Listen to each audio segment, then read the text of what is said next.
네, 자, 오늘 말씀 우리 여호수아인데요. 우리 5장 보도록 하겠습니다. 어, 저는 요즘에 이제 세 번째 이제 다이어트를 이제 시작하고 있습니다. 근데 이제 아마 다 경험이 있었겠지만 저는 두 번은 거의 한 17kg 정도의 감량을 뭐 한 달 또는 두 달 만에 했던 기억들이 있습니다. 그런데 지금은 이제 그렇게 하고 있지 않습니다. 왜냐하면 제가 그때 다이어트를 하면서 좀 너무 무리하게 했던 것 같아요. 왜냐하면 한 두 달, 석 달 거쳐서 무리하게 15kg, 17kg 정도 감량을 할 때 그냥 체중 감량에만 좀 신경을 썼던 것 같아요. 그러다 보니까 뭐 식이요법이라든지 또 근육을 만드는 이 부분들 가운데는 전혀 신경을 못 쓰고 그냥 오로지 체중 감량만 했더니 막 머리털이 숭숭 빠지고 막 그랬던 기억들이 있어요. 그래서 이번에는 천천히 가더라도 그렇게 하면 안 되겠다라는 생각이 들었습니다. 그래서 진단부터 좀 하게 됐고요. 그리고 좀 세 가지에 맞춰서 식이요법이라든지 근육 운동이라든지 또 이런 유산소라든지 그리고 운동을 통해서 조금씩 조금씩 좀 건강하게 다이어트를 좀 하고 있습니다. 그러고 보니까 그렇게 하다 보니까 제가 지금 채소도 많이 먹고 몸에 좋은 음식도 이제 가려서 먹고 하다 보니까 점점점 체질이 개선되어지더라고요. 그래서 이제 웬만하면 젓가락 이제 숟가락을 사용하지 않고 젓가락으로 사용하고 또 국도 먹지 않고 그리고 야채를 중심으로 먹고 또 고기는 먹지만 좀 더 가려서 먹고 하다 보니까 아우 정말 뭐랄까요? 천천히 살이 빠지고 있지만 오히려 더 건강해지고 또 몸도 그렇고 가벼워지고 여러모로 균형 잡힌 감량과 다이어트를 잘 하고 있습니다. 그래서 저는 원컨대 절대로 요요로 안 갔으면 좋겠다는 생각들을 하게 됩니다. 제가 이렇게 이제 말씀을 드렸던 큰 이유 중에 하나가 뭐냐면 그레이스 교회가 이제 7년을 달려왔잖아요. 그죠? 달려왔는데 그런 생각들을 해봤습니다. 이렇게 설교를 준비하면서 우리 그레이스 교회는 영적으로 다이어트를 할 건 없나? 네, 그런 생각이 들었습니다. 혹시나 예배에 지방은 껴있지 않나? 아니면 기도에 결핍은 있지 않나? 아니면 우리 그리스도 교회 가운데 복음은 너무 약해 있지 않나? 막 이런 생각도 들고요. 또 공동체는 또 지금 영적으로 많이 또 영양실조에 걸려 있지 않나? 이런 생각으로 균형 있게 교회가 건강하게 걸어가고 있는 것에 대한 그런 진단을 좀 해봤습니다. 왜냐하면 교회는 그리스도의 몸이고 기계가 아니기 때문에 생명 공동체이기 때문에 교회도 어느 요소가 영양 요소가 빠지게 되면 교회도 어느 순간에 삐그덕거리고 문제가 발생할 수밖에 없다는 결론을 내기 시작했습니다. 그래서 교회도 건강한 다이어트를 해야겠다. 근데 뿐만 아니라 여러분 가정도 마찬가지입니다. 우리 부부 관계 가운데도 이제 가정 예배 중심으로 이제 많이 세워지고 있는데 여러분 안에는 영적인 이 건강 영양 요소가 다 함유되고 있는지 아니면 어떤 부분은 잘 되고 있는데 어떤 부분은 결핍이 돼가지고 가정이 삐그덕거리고 있지는 않는지를 우리 건강한 체질로 바꿔가는 그 시간을 점검했으면 좋겠다라는 생각들을 하게 됐습니다.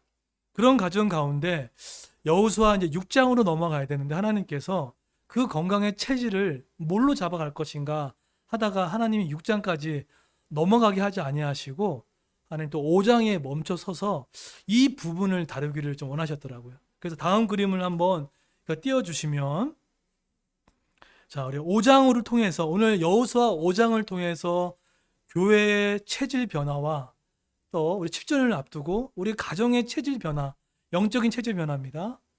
또 우리 삶의 체질 변화 가운데 내가 뭐가 약했는지, 내가 뭐가 지금 흔들리고 있는지를 좀 점검한다고 하면 7주년 이후에 뭐 달려가는 것도 중요하지만 내가 뭐 제대로 진단 안 하고 달려가면 또 망가지잖아요. 제가 요요가 왔던 것처럼. 자, 그러면 우리 5장의 말씀을 통하여서 특별히 오늘 읽었던 5장 13절부터 15절의 말씀을 통해서 여러분의 복음의 체질화를 우리 다시 한번 건강 진단을 같이 한번 우리 해보도록 하겠습니다. 자, 먼저 우리 5장에는 첫 번째 엑스레이를 이제 하나님이 찍어 주셨죠. 첫 번째는 뭐였습니까? 우리 지난주에 봤던 5장이 뭐였죠? 할례였습니다. 할례죠. 할례라는 엑스레이를 통해서 이스라엘 백성이 요단강을 건너고 나서 할례를 행했죠.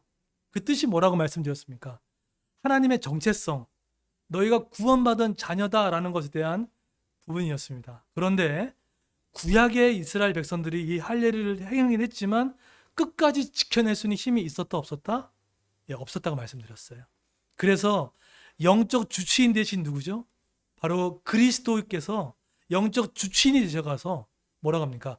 마음의 할례, 그리스도의 할례를 통해서 앞으로 내가 명한 율법을 지켜낼 수 있게끔 도움을 주셨다는 거예요. 자, 그러면 여러분의 첫 번째 영적인 체질 변화 가운데 나는 그리스도의 할례를 통해서 지금 내가 움직이고 있는지에 대해서 한번 점검이 됐으면 좋겠어요. 그렇게 되고 있는지, 아니면 나의 지금 할례를 통해 힘을 빼고 있는지, 아니면 너무 내 노력과 열심히 들어가서 그리스도의 할례를 의지하지 않고 내 힘으로 했다가 실망당하고 있지 않은지, 이게 첫 번째 체질 점검 진단을 한 겁니다. 잘 되고 있었나요? 두 번째로 지난주에 다루지 않았지만 지난주에 그 할례 문제가 끝나고 나서 이스라엘 백성들이 지켰던 게 있었습니다. 그게 뭘까요? 예, 뭐냐면 성경에 보시게 되면 유월절을 지키게 하셨습니다. 지금 마음이 급하거든요. 안정감을 갖고 지냈던 출애굽을 해서 광야에 있었기 때문에 또 여리고 성에도 가야 되기 때문에 지금 급했단 말이에요. 그런데 하나님께서 어떡합니까? 유월절로 점검케 합니다. 왜 점검케 했을까요? 유월절의 의미를 잘 아시죠? 너 어떻게 나왔니? 예. 너 어떻게 시작됐니? 다시 보여주는 거죠. 그러니까 영적 주치인 되시는 예수 그리스도께서 유월절을 이스라엘 백성을 지키게 함으로 너 바쁠 거 없어. 그렇게 바쁠 필요 없는데 너 지금 너의 출발이 어디니? 직장의 출발점과 교회의 출발점이 어디니라고 하면서 유월절을 지킴으로 해서 하나님께서 이스라엘 백성에게 다시 한번 상기시켜 주는 겁니다. 그런 엑스레이를 찍히게 하셨던 것입니다. 하나님 그렇게 바쁘지 않으세요. 내 마음이 조급해서 그렇지 하나님은 그렇게 바쁘지 않으시는 것 같아요. 자, 그래서 하나님은 철저하게 승리에 도취되고 열심히만 살아갈 수 있는 그들에게 힘 빼기를 먼저 하셔서 너희들 체질을 지금 점검하고 있다는 것입니다. 할례로, 그 다음에 유월절로. 어쩌면 우리 그레이스 교회가 7주년을 앞두고 어쩌면 지금 이 문제에 지금 하나님의 점검과 체질의 변화를 하나님께서 점검하기를 원하시는 것 같아요. 여러분 가정은 어떠십니까? 이렇듯 할례를 통하여 유월절을 통하여서 나의 출발점이 어디인 것을 보고 있습니까? 자, 그러면 이제 오늘입니다. 오늘 읽었던 본문의 말씀 세 번째입니다. 세 번째 진단을 통해서 한번 마지막으로 점검을 했으면 좋겠어요. 우리 13절 한번 띄워주십시오. 자, 우리 13절에 보시게 되면 오늘 첫 번째 진단을 마치고 할례의 진단, 두 번째 유월절의 진단하고 세 번째 여러분 진단을 하게 됩니다. 13절 우리 온라인과 현장에 있는 분들 다시 한번 읽어보도록 하겠습니다. 세 번째 진단의 하나님의 말씀입니다. 한번 읽어볼게요. 시작.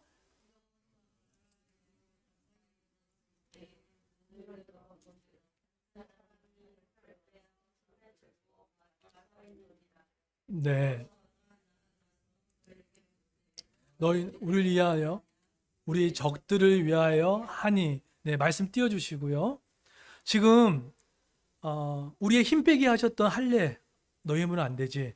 유월절 그 다음에 지금 이스라엘 백성과 여호수아의 군대가 지금 어디에 거의 다다랐습니까? 어디죠? 네, 여리고 근처에 왔어요. 이제 가장 이제 싸움이 얼마 남지 않은 거의 최전선에 맞닥뜨리게 됐습니다. 그런데 가장 최전방에 여리고성에 이제 왔단 말이에요.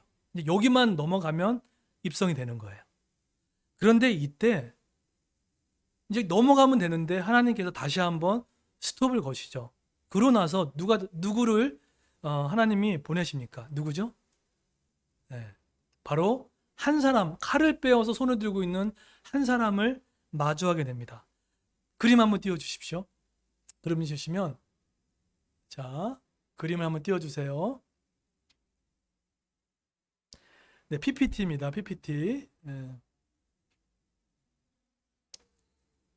자, 최전방에 왔던 가장 지금 맞닥뜨렸게 왔던 그 앞에 지도자인 자, 다음 걸 띄워주세요. 그거 말고요. 네. 네, 네, 됐습니다. 자, 지금 여호수아와 지금 이스라엘 백성 여리고에 당도했던 그 앞에 누가 서 계셨습니까? 여호와의 군대 장관입니다. 자, 그러면 이 여호와의 군대 장관은 혹시 누굴까요? 네. 이 여호와의 군대 장관은 사사기에 보게 되면 사자라고도 표현을 합니다. 그리고 다른 구약에 보게 되면 특별히 출애굽기에 보게 되면 누구라고 표현됩니까? 홍해를 건널 때 모세 앞에 누가 나타나고 그러죠? 예, 맞아요. 하나님의 사자가 나타나죠. 하나님의 사자가 나타나서 하나님께서 그 성막 뒤로 가셔서 그들을 어떻게 합니까? 이끌어 가시는 것들을 보게 됩니다. 그렇다 그러면은 이 여호와의 군대 장관은 바로 누구일까요? 그렇죠. 삼위 하나님이 되신 두 번째 위격으로 존재하시는 바로 예수 그리스도를 말합니다. 결국 둘째 우리 성자 예수님께서 또 하나님께서 지금 여호수아와 이스라엘 백성들 앞에 어떻게 했다고요? 부르지도 않았는데 찾지도 않았는데 하나님께서 먼저 찾아오셨다는 거예요. 누가요? 하나님의 군대 장관이. 여러분 여쭤볼게요. 그럼 왜 하나님께서 여리고의 당도 그냥 넘어가면 되는데 왜 하나님께서 직접 나타나셔서 여호수아와 또 여호와의 군대 장관을 보내셨냐는 거예요. 왜 그랬을까요? 네, 왜 그랬을까요? 여러 가지 큰 이유가 있는데 이유가 뭘까요? 바로 여리고의 정복, 가나안의 정복 싸움은 누구에 달려있던 싸움입니까? 그렇죠. 이 싸움은 네 싸움이 아니라는 거예요. 네가 살아가는 사업장, 직장의 모든 이 부분들 가운데 내가 힘들어 노력할 것 같고 내 노력도 너무나 중요하지만 그 가나안의 정복의 정적은 네 싸움이 아니라는 거예요. 여러분, 우리가 아무리 노력을 하고요, 아무리 열심히 살아도 하나님께서 삶의 전쟁 앞에 여호와의 군대 장관이 앞에 서서 싸워주지 아니하시면 날마다 우리는 뭐죠? 실패할 수밖에 없는 거예요. 이게 너무나 중요합니다. 그래서 하나님이 여리고의 근처에 왔을 때 이거를 알려주고 싶었다는 거예요. 너희가 이제 여리고에 들어갈 건데 이건 너가 하는 싸움이 아니다. 하나님의 전쟁은 여호와께 속했던 것처럼 이건 너 싸움하는 거 아니다. 그럼 여기에 되게 중요한 진리가 있는 겁니다. 여러분의 육아와 가정과 앞으로 일어날 모든 이 싸움 가운데 누가 일하게끔 자꾸 올려드려야 됩니까?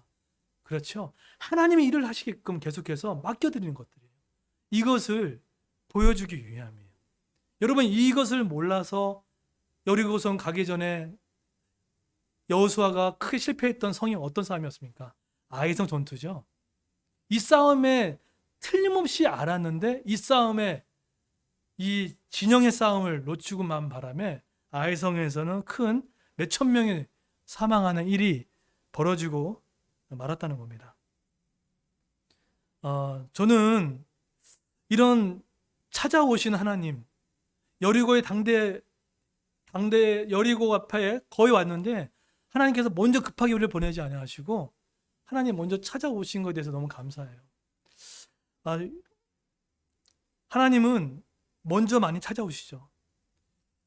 여러분, 신앙이 점점 성숙해지면 내가 하나님을 찾아간다는 느낌이 없어요. 신앙이 점점점 성숙해지고 영적으로 자꾸 성장해지면요, 하나님이 나를 먼저 찾아오신다는 것을 경험하게 됩니다. 그 대표적인 사람이 누굴까요? 저는 창세기에 나오는 야곱이었다고 생각이 들어요. 여러분, 야곱은요, 초창기 때 보게 되면 하나님과 비즈니스의 관계로 성장했던 사람이었습니다. 그게 뭐죠? 야곱은요, 여러분 잘 아시는 야곱 있잖아요. 야곱은 하나님과 인격적인 하나님을 만나기보다는 오히려 비즈니스의 거래로 하나님과 만났던 사람이었습니다. 그런데 이 야곱을 하나님이 야복 나루에서 먼저 찾아오시죠. 여러분, 야곱의 인생을 가만히 보세요. 야곱은요, 에서와 그 팥죽 그 사이 가운데 열심히 있었단 말이에요. 근데 그것은 장자의 명분 때문에 한 게 아니죠. 여러분 당시 고대 근동에서 장자권은 뭐 세 가지가 유득이 있죠. 뭐죠? 재산을 얻을 수 있고 또 뭐입니까? 인정을 받을 수 있고 명예가 있는 겁니다. 돈, 권력, 명예를 다 얻을 수 있는 게 장자권이었어요. 그래서 야곱은요 어떻게 하든지요 그걸 통해서 하나님 없이도 이걸 통해서 그것을 만족을 얻으렸던 사람이었습니다. 이게 야곱이에요. 근데 이 야곱을 하나님이 다시 한번 시험 가운데 노출시키죠. 도망치게 하죠. 그러다가 레아와 라헬 가운데 누구를 얻습니까? 라헬을 얻기 위해서 몇 년 고생하시죠? 거의 20년 넘게 고생하죠. 여러분, 야곱에 있어서의 그 이쁜 라헬은요, 뭘 상징하냐면요, 그 예쁜 아내를 얻기 위함이 아니에요. 하나님과 인격적인 교제가 없는 야곱은 라헬을 통해서 인정을 받고 싶어하는 마음들이 그 야곱 마음 가운데 있었다는 거예요. 야곱의 인생 가운데는요, 어떻게든 간에 하나님과 인격적으로 만남이 아니라 자신의 존재감을 인정받고 싶어하는 그게 바로 야곱이었다는 거예요. 그런데 그 야곱이 결정타를 맞습니다. 그게 언제입니까? 약복나루예요. 약복나루 한돌뼈가 위골돼 가지고 더 이상 어떻게 할 수 없었죠. 그런데 이 약복나루에서 야곱을 하나님을 불렀나요? 야곱이 하나님을 불렀나요? 그렇지 않았다는 거예요. 누가 먼저 찾아왔습니까? 그때 하나님의 천사가 찾아간 거예요. 고집세고요.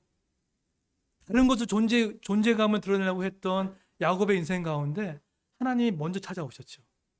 그죠? 그런 다음에 어떡합니까? 그때 씨름을 하죠. 막 격투었다고 얘기하잖아요. 레슬링했다는 표현을 합니다. 성경에서. 그게 뭘까요? 여기서 뭘 나타냈을까요? 잘못된 성경 해석은요. 여기서 야곱이 기도해가지고 이겼다고 계속 설명하는 거예요. 그게 아니죠. 기도해서 하나님이 이긴 싸움이 아니라 거기서는요. 어떤 싸움입니까? 어떤 싸움이죠? 그 싸움은 하나님이 져주신 거예요. 하나님께서 먼저 찾아오시고 야곱을 변화시키기 위해서 그 야복나루에서 밤새도록 싸움을 하면서 힘이 센 그 하나님께서 그 비열하게 이를 데 없는 정말 죄 많은 야곱에게 져주신 하나님이었다는 거예요. 여러분, 이러한 우리처럼 죄성 많고 연약하고 하나님과 인격적인 교제가 아닌 비즈니스인으로 하나님과 거리를 맺었던 정말 우리의 연약하게 그지없는 우리 가운데 한 분이 우리를 위해서 져주신 분이 계십니다. 우리는 이기려고 하잖아요. 그런데 우리를 이기지 아니하시고 우리의 야곱 같은 성향을 고치기 위해서 또 내가 인정받아야 하나님께 영광 돌리고 내가 예뻐야지 인정받은 그런 모든 그런 삶의 것들의 욕구에서 벗어나 하나님 먼저 찾아와 주셔가지고 어떡하죠? 져주신 분이 계시죠. 예수님이십니다. 십자가는요 이기는 싸움이 아니었습니다. 그 십자가는 우리한테 져주는 일이었어요. 수치와 그 허물을 예수 그리스도께서 져주심으로 인하여서 나음을 받게 되는 져주시는 싸움을 통해서 찾아오셔서 야곱을 야곱되게 하고 문승진을 문승진되게 만들고 정죄의 사모를 정죄되게 만드는 그런 져주신 하나님을 통해서 찾아오신 하나님을 경험하게 됩니다. 최근에 7주년을 기념하면서 제가 매주 월요일마다 웨스트민스트 그 김선일 교수님과 지금 양육을 받으면서 그분은 우리나라의 최고의 문화와 선교 대표 학자입니다. 근데 이 교수님이 또 강의 중간 가운데 저한테 주셨던 말씀이 있었거든요. 근데 그 말씀을 통해서 찾아와 주셨어요.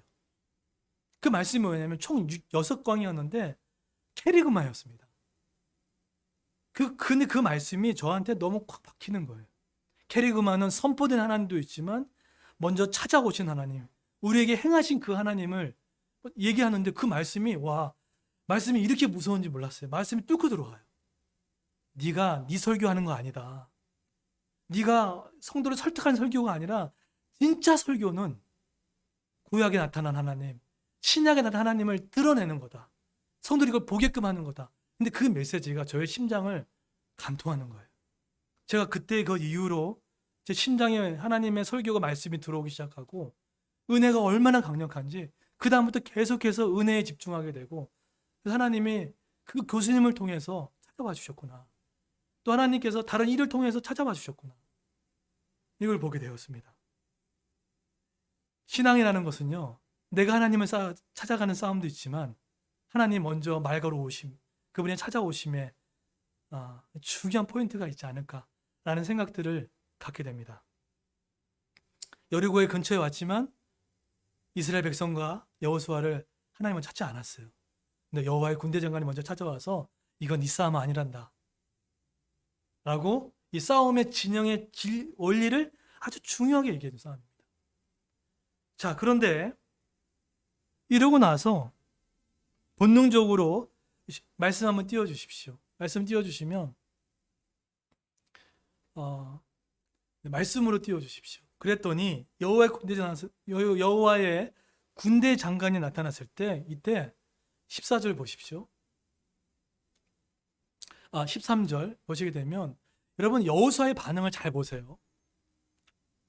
한 사람이 칼을 빼고 있었잖아요. 그렇죠? 그런데 여호수아가 나아가서 물었어요. 뭐라고 하죠? 너는 우리를 위하느냐? 아니면 적들을 위하느냐? 이렇게 물어보죠. 해석학적으로 보게 되면 이거는 전쟁의 지휘관으로서 정확하게 물음인 거예요. 누구 싸움이냐?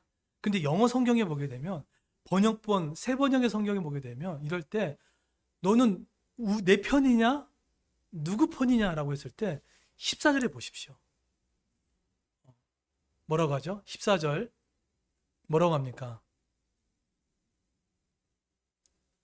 한번 읽어볼까요? 이 편도 저 편도 아니라고 얘기를 해요. 자, 한번 읽어보겠습니다. 시작. 그가 이르되 아니라.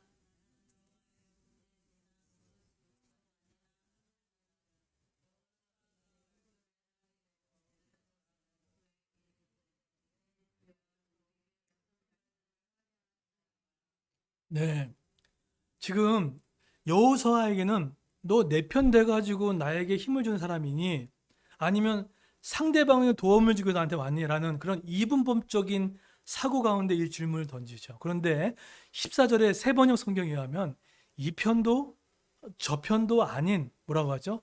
나는 여호와의 군대 장관으로 봤을 때 중심성을 대한 이 중심에 대한 이 부분들을 딱 이야기를 해줍니다.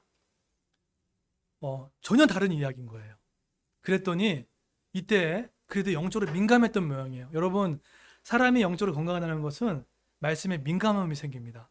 그랬더니 이게 이거 뭐가 다르다라고 생각했던 거예요. 그랬더니 어떻게 합니까? 여호수아가 어떻게 하죠? 내 주여 종에게 무슨 말씀을 하시려나니까 땅에 엎드려서 이게 뭔가 이건 다르다라는 생각들을 했던 거죠. 그랬더니 15절 보세요.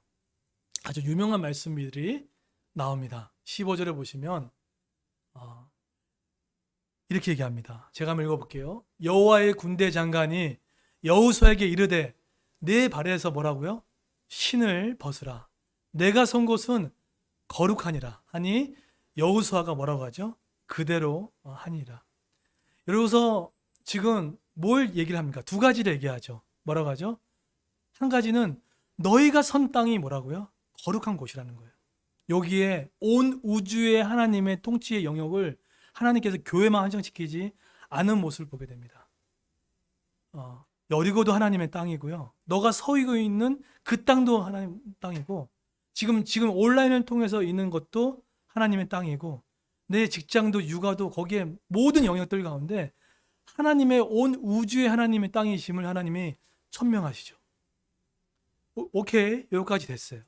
그랬더니 그 다음에 뭐라고 하십니까? 뭘 하라고 하죠? 내 신을 벗으라 라고 얘기해요. 여러분, 여기서 이 신을 벗으라는 이야기는 아마 어렸을 때부터 신앙생활을 많이 하신 분들은 아마 알 겁니다. 대표적으로 예수 전도단 출신이었던 노닌 커닝ham의 내 신을 벗을 책에 보면은 여기서는 어떤 뜻이라고 하죠? 권리 포기를 말합니다. 너의 권리를 포기해라. 이렇게 이제 해석을 합니다. 틀리지 않는 해석이에요. 그런데 조금 더 문학적으로 보고 해석학적으로 보게 되면요. 여기서 내 신을 벗어라 라고 하면 고대 근동원 좀 문화를 아셔야 돼요. 왜냐하면 신을 신는 것에 따라서 그 사람의 인격과 교양과 그런 수준이 달라졌습니다. 신의 종류에 따라서. 종들은 노예나 종들은 신을 신을 수가 없었어요. 그렇다 그러면 노예나 종들이 신을 신을 수 없었기 때문에 이 벗었던 이 신을 통해서 이 종들은 어떻게 됩니까? 그렇죠. 신을 신고 있는 그 주인의 신념과 가치를 어떻게 한다고요? 따라가야 돼요. 종에는 권리가 없는 거예요. 신을 벗었던 누구죠? 신을 벗었던 종들은 그 주인의 신념, 가치, 인격 그 모든 것을 어떻게 하죠? 쫓아가게 하는 거예요. 그것을 벗으라고 했던 거예요. 네. 그런데 여호수아가 어떡합니까? 그 신을 벗죠. 그런데 만약에 여러분 제가 한번 여쭤볼게요. 여러분이 지금 여호수아라고 생각하시고 여러분이 군대장관 앞에 있다고 하면 신을 벗으라고 하면 여호수아는 직감적으로 알았어요. 이 신을 벗는 행위는 노예인데 여러분이 만약에 이 시대에 가서 여호와의 군대장관 앞에 있었으면 어떤 반응하겠습니까? 제가 왜요? 이런 반응할 수도 있어요. 제가 왜요? 아니면 어떤 사람은 뭐 때문에요? 또 어떤 사람은 굳이 내가 그렇게 할 필요가 있나요? 라고 할 수 있었을 겁니다. 저는 벗기 싫은데요? 라고 할 수 있죠. 여러분, 그런데 내 신은 내가 스스로 벗을 수 있을까요? 없을까요? 쉽게 못 벗습니다. 우리가 좀 살아오고 있는 익숙했던 신들이 있잖아요. 그죠? 습관들, 익숙한 내 신발들. 벗기 쉽나요? 말씀을 알죠. 신을 벗으라고 하면 오케이, 하나님 말씀 듣겠습니다. 쉽게 벗나요? 잘 못 벗습니다. 여러분 지금 영적 체질을 바꾸라고 하면은 쉽게 바뀌나요? 안 벗습니다. 그런단 말이에요. 내 신을 쉽게 벗을 것 같다고, 내 가치관을 바뀔 것 같다고요? 쉽게 될 것 같아요? 안 됩니다. 할례를 통해서 배웠잖아요. 쉽게 못 바꿉니다. 우리 습관 쉽게 변한다고요? 못 바꿔요. 만약에 여호수아가 신을 벗어라, 군대 장관이 벗어라고 했는 데가 벗겠습니다. 우리가 그렇게 될 것 같습니까? 못해요. 여기서 여호수아는 누굽니까? 근데 이 신을 먼저 벗으셔서 우리에게 새 신을 신겨주신 분이 계시기 때문에 이 신을 우리가 다시 신고 갈 수 있게 만드신 분이 계십니다. 그게 누굴까요? 예수 그리스도십니다. 우리는 벗고 싶지 않아요. 나만의 습관의 신, 나만의 만든 이런 익숙한 것들을 벗고 싶지 않아요. 그런데 예수 그리스도께서 먼저 그 신을 자신의 안락한 신, 영광의 보좌의 신을 먼저 벗으셔가지고 우리에게 신을 신겨주셨죠. 죄의 노예를 있는 우리에게 또 사망의 노예에 있었던 우리에게 예수의 신을 벗으셔서 우리의 신을 시켜줘서 비로소 새로운 삶을 살 수 있게끔 도움을 주신 분이 누구십니까? 그분이 바로 예수 그리스도라는 거예요. 우리 아까 PPT 한번 띄워주십시오. PPT를 띄워주시면 다음 거 한번 띄워주세요. 띄워주시면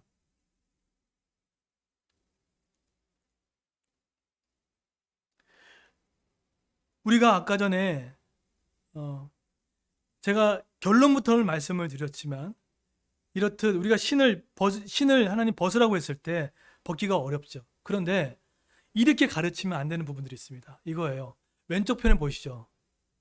가스펠이 센터에 있고요. 이렇게 가르치되어 있어요. 어떻게 가르치냐면 진단을 잘 하셔야 됩니다. 나는 순종한다. 고로 하나님 나를 받아줄 것이다. 마찬가지로 내가 하나님 말씀을 나에게 주셨다. 나는 고로 해야 된다. 이렇게 가면요. 그렇게 신앙생활을 하신 분들이 많아요. 그런데 한 번은 할 수 있죠. 근데 계속해서 하나님 말씀이 열고 너 고집 피지 마라. 거짓말하지 마라. 너 그렇게 하면 안 된다. 이렇게 자라왔던 사람들은요. 나중에 교회에서나 어떤 사역에 있어서나 자꾸만 착해야 된다. 선하게 해야 된다. 자꾸 하다 보면 어떻게 됩니까? 어떻게 되죠? 더 이상 못 견뎌가지고요. 도망치는 일이 생깁니다. 여러분 지금 한국 교회 가운데 많은 젊은 층들이 이탈 현상이 뭐가 일어나는지 아십니까? 말씀을 알겠어요.